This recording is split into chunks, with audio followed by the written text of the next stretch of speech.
నేను ఎందుకు చెప్పనంటే నాకు మళ్ళీ ఎన్నికల్లో నేను ఆయన చెప్పింది చెప్పాలి. సో ఆయన ఇష్టపడడు.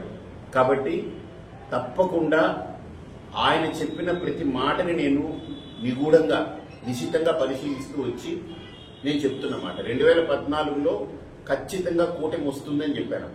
అంటే అప్పుడు కూటమి అంటే జనసేన లేదు, ఇప్పుడు పవన్ కళ్యాణ్ గారి మద్దతు ఉంది, ఓన్లీ బీజేపీ టీడీపీ కలిసి వెళ్ళాయి. నేను చెబితే వీళ్ళందరూ వాదించారు. అలాగనే ఇప్పుడు 2024లో కూడా మళ్ళీ మరొక మారు జగన్ వైపే, జగన్ కావాలి అనే వర్గం చాలా సైలెంట్ గా చాలా ప్రభావవంతం చూపించేలాగా ఓట్ల శాతం పెరిగాయనేటువంటిది ఆయన యొక్క పరిశీలనలో వ్యక్తమైంది. అందులో ఆయన చెప్పిన తర్వాతనే అందరూ కూడా మహిళల ఓట్లు పెరిగాయని చెప్పడం మొదలుపెట్టారు. ఆయన అంతా నిగూఢంగా పరిశీలన తీశారు. మహిళల ఓట్లు విపరీతంగా పెరిగాయి, 2 నుంచి 4% మధ్యలో పెరిగాయి అనేటువంటిది ఆయన చెప్పిన తర్వాతనే చాలా ప్రముఖమైన ఛానల్స్ కూడా వేసుకుంటూ వచ్చాయి. ఇంత లేడీస్ ఓటింగ్ పెరిగాయి అనేటువంటి ఆయన అంత గొప్ప నిశితమైన పరిశీలకుడు ఆయన. సో నేనేం అల్లాటప్పగా నేనేం నమ్మను ఎవరిని. కాబట్టి ఈసారి మళ్ళీ వైఎస్ఆర్సీపీకి 123 స్థానాలు అంటే 1, 2, 3 అనేటువంటి ఆ ఫిగర్ తోటి ఖచ్చితంగా దానికి తగ్గదనే ఒక అంచనా.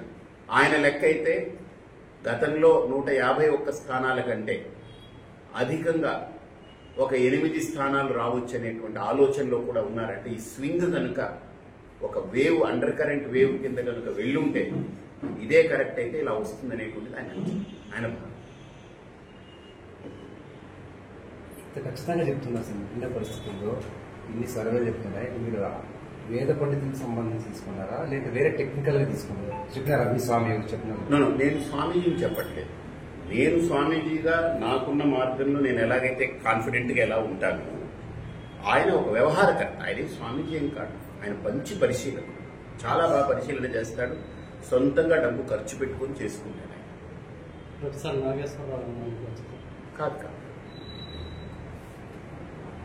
మీరు ఇన్ని ప్రశ్నలు అడుగుతుంటే ఇప్పుడు సర్వేలు మొత్తం కూటమి అంటున్నారు కదా, మీరు ఆ స్వామి ఎవరో చెప్పినారు అంటున్నారు కదా, ఎట్లా నమ్మాలి?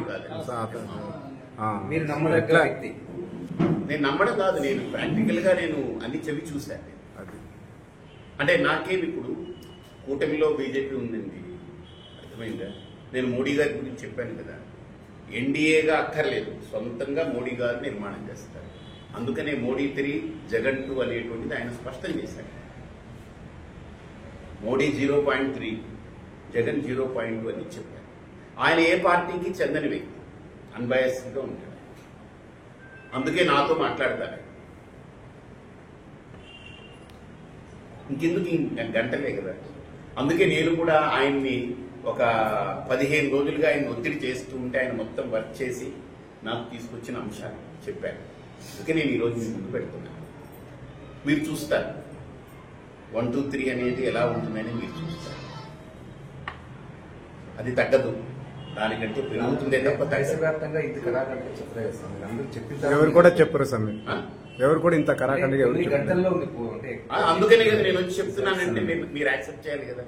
మీరు యాక్సెప్ట్ చేసి అదే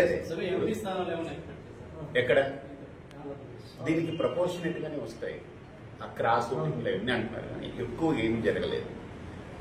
ఈక్వలెంట్ అంతే, ఇంచుమించు ఒక 17, 18 దగ్గరలో రావచ్చు, వచ్చే అవకాశాలు. చాలా మంది అంటున్నారు ఈ ముస్లింస్ చాలా మంది ఇంకా